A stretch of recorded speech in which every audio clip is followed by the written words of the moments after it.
I've got high hopes for Suni. I mean, we played him some last year, and Yeah. extremely great athlete, and now he does everything we ask him to do, and he's playing defense, and couldn't be more excited for his future.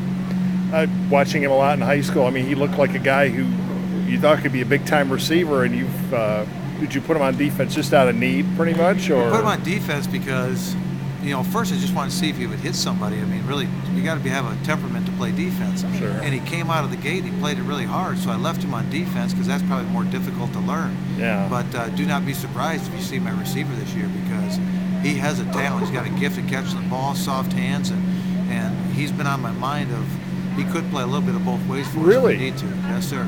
You've done that before with a few guys, right? Yep. Once they establish themselves and understand their position, the defensive back. If I get a third and long situation, a second and long situation, don't be surprised to see Suni on the field. Wow. Okay. What? Otherwise, you've got a lot of guys back. It looks like. I mean, you lost Fountain and a couple of defensive backs, and Jared, obviously. But yeah, we've got a good nucleus back. We really do. But the exciting part is Eli Dunn, the quarterback. He's going into his senior year, and he's really took some nice strides since last season, this spring. And then we've got a good core of receivers, and a guy like Suni, if you use that height at receiver there. So we feel we'll be real solid on offense, and we got work to do on defense to get it where we need it to be. But usually we get that up to speed pretty quick. Yeah.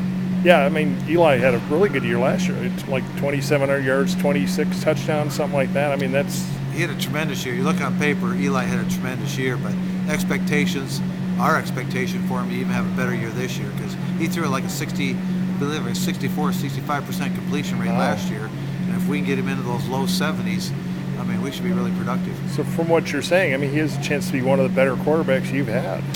I think he's one of the quarterbacks I've had since Eric Sanders back in 05, to be honest with you. A guy that can step back and throw the football, Eli Dunn can do it.